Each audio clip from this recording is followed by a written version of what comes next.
friends, it's just Martine and welcome to the start of another weekly reading vlog.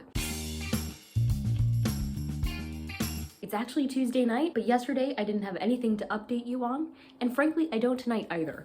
I'm slowly making my way through the Atlas 6. I have already talked about this in one reading vlog that I didn't finish it in. So this is going to be the reading vlog where I finish it. I'm halfway through it now. I'm on page 210 out of like 380 something. So halfway there, living on a prayer. Just kidding, I'm actually loving this book. I'm hoping it continues as it has been. If so, it might even be a 5-star read, which would be crazy. And I want it so bad. So I hope the second half doesn't disappoint me. But I guess we're gonna find that out. Not tonight, but this week. So buckle up, because I'm at least finishing this week, and I'm also traveling this weekend. So lots happening here. Okay, I'm now on page 252 of the Atlas 6, and there was something that happened a few pages ago, like last chapter maybe, that made me gasp for a whole minute. Maybe it was 2 chapters ago.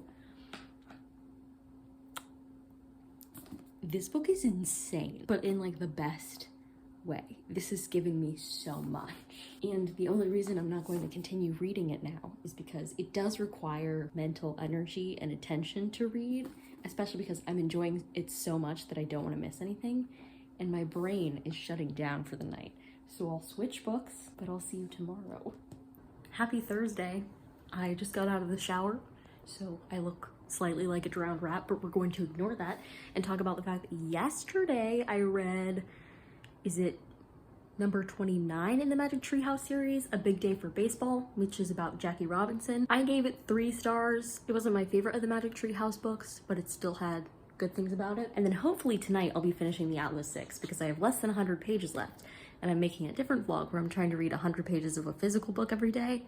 So since I haven't hit that yet for today, I should finish this book. I've also been packing for my trip that I'm headed on tomorrow, and this afternoon I spent a lot of time working on one of my final papers. So that one I think is almost done, which is good because the other 2 are not, but that one's due first, which is why I was like freaking out about it for the last few days. Not that you saw any of that, but I'm telling you it happened. Yeah, I think that's the update. Happy Friday. Last night I finished the Atlas 6 and I'm giving it 5 stars. If I have to read a fantasy book, I want it to be like this one. I read some reviews after I finished reading it, and I completely see why some other people didn't like it. Some of them thought the characters weren't well developed. Some of them thought they were pretentious and like not realistic to life.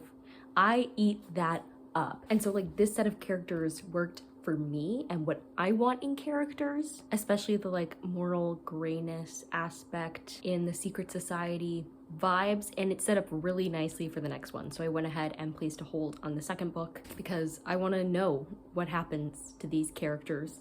I care about most of them. If you haven't heard, this book is about 6 individuals who are invited to join the secret society of the Alexandrian Library, and they all have ridiculous magical powers. I thought the magic was so fascinating. Lots of people who read more fantasy than me was like, meh, basic magic, but it was just the right level of complexity for me because I hate magic systems I really can't understand. And this also toyed with like philosophy and physics and all those things in ways that I found particularly interesting. So I don't know what to say about this except this worked for me. Hooray. And today is a travel day, so I don't know what all I'm going to get done. Hopefully some work before I leave because I don't leave until this afternoon, but I might just give myself the morning off because I get to see my family tonight and I'm so excited. I cannot think. We'll just see what happens. I woke up coming home on the East train, barely alive. All I could hear was the sound that the breeze made, watching days pass by out my window. Everybody's getting on and off, and I start to wonder if I miss my stop, if I'm just going where the wind blows. Cause you know I'd never make this up. I've never been the type to push my luck, but I can't afford to miss the memories I've been wanting to make, and I can't wait. I'm going wheels up from the east side, maybe cross a couple borders and see those northern lights. Finally take it all in with my own eyes.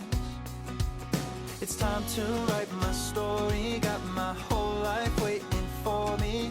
I see the bigger picture and I know I'm gonna figure it out. And I don't gotta wait till next year comes around.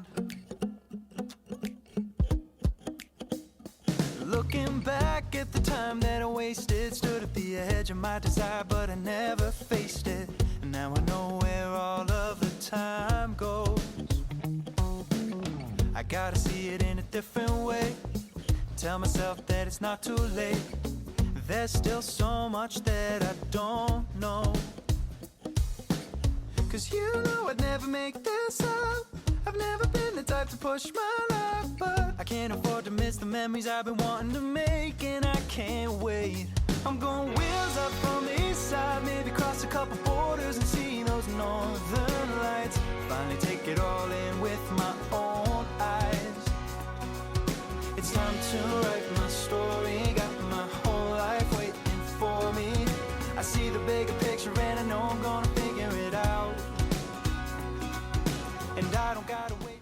Packing up the car this Sunday morning, but it's been a beautiful stay and I'll definitely tell you more about it. I would say when I get home, but I'm getting home very late tonight, so tomorrow, but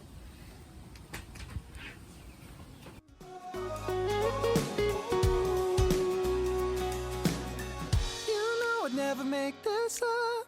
I've never been the type to push my luck. I'm going wheels up from the east side, maybe cross a couple borders and see those northern lights. Finally take it all in with my own eyes. It's time to write my story, got my whole life waiting for me. I see the bigger picture and I know I'm gonna figure it out. And I don't gotta wait till next year comes around.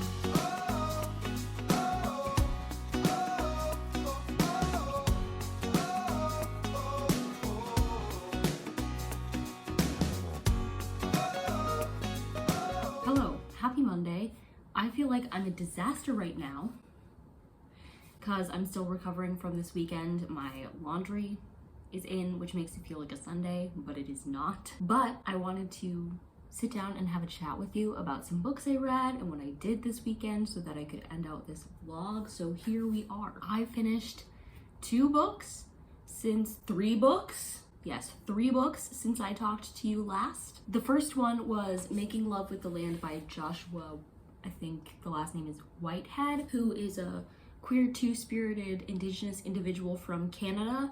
And this was a collection of essays recommended by one of my cousins. So shout out to him for giving me that recommendation. I gave it 4 stars. There were lots of things I really, really loved about it. I think it had the potential to be a 4.5 or 5 stars if I had been reading it with my eyes, but unfortunately my library only had the audiobook. And so some of the more abstract parts of this were harder for me to process, and I think I got less from it because of that. I still did get a lot from many of these essays, particularly I think the middle chunk of essays. I think the first few and maybe the last few lost me a bit more. In the middle, I think I understood and appreciated those arguments more that were primarily about things like assigning genre to Indigenous works, so forcing this like colonialist framework onto the literature of Indigenous peoples, and about the ways that like culture and sexual and gender identities intersect, and all of those things I found really interesting.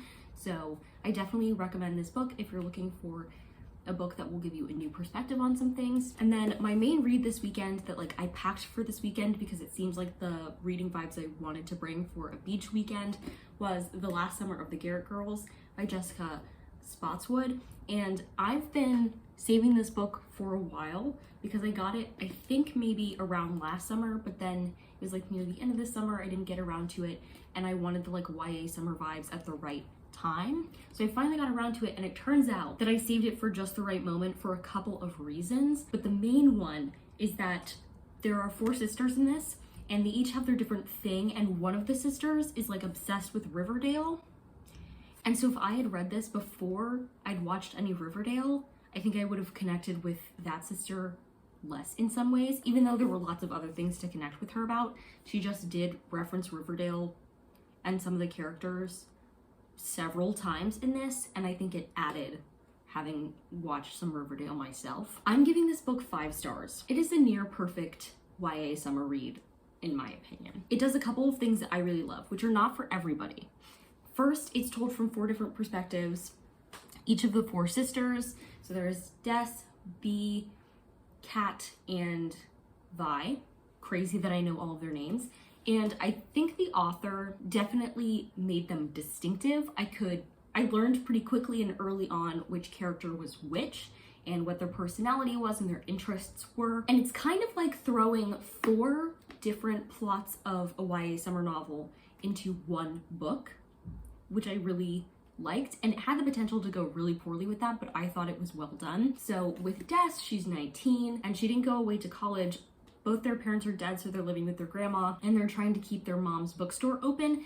And so Des is the one who is like taking on the bookstore and is also doing a lot of care around the house for her sisters because her grandma just had surgery and like can't get around very well. So her thing is like she's young, but she's got a ton of responsibility on her shoulders. Bee is a graduating senior. She's planning on going to Georgetown with her boyfriend of 5 years.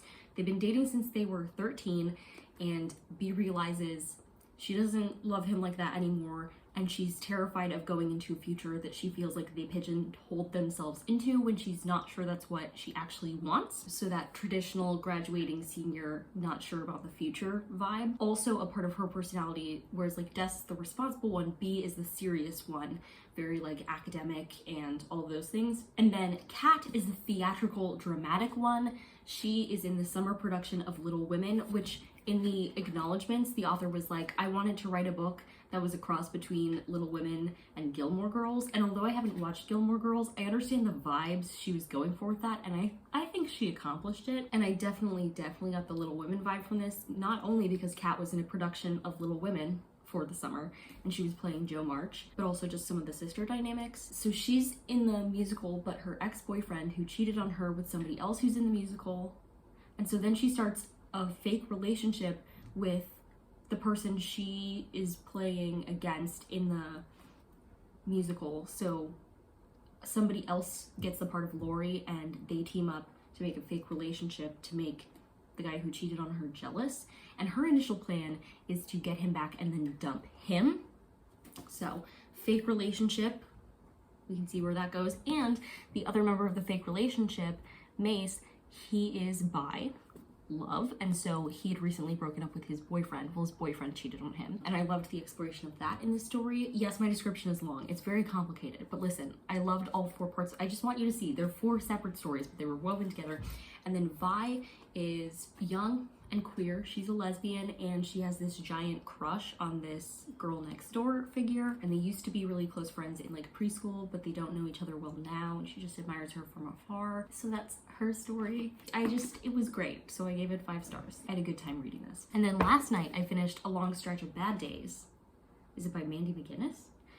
Anyway, this is like a podcast mystery book set in this small town where this girl has this podcast she's using to try and get into an Ivy League school, and she ends up teaming up with like a girl from the wrong side of the tracks, if you will, for them to get their history credit using this podcast. And so they're focusing on the long stretch of bad days in their small town, which was like a couple decades ago and was like a series of bad events in the town all within like a week time frame. And I enjoyed that one. I gave it 4 stars, but it wasn't anything like crazy or mind-boggling. I just enjoyed the small town vibes, and like it gave me the vibes I was looking for.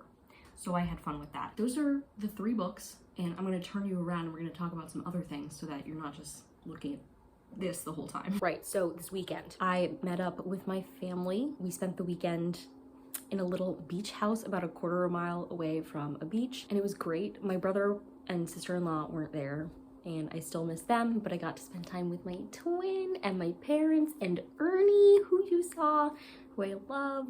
So we took nice long beach walks and sat reading together in the same room, which is one of my favorite ways for us to spend our time. And we ate good food, and it was just really nice and rejuvenating. Now that I'm back for finals week and I have papers to work on and all of that stuff, it was nice to take a step back and see them because I miss them a lot. So I got random footage from all of that. So yeah, I'm going to end this vlog here. If you liked it, go ahead and give it a big thumbs up and comment down below what was your last vacation, and subscribe for more reading, writing, and college lifestyle content. And until next time, bye humans, bye!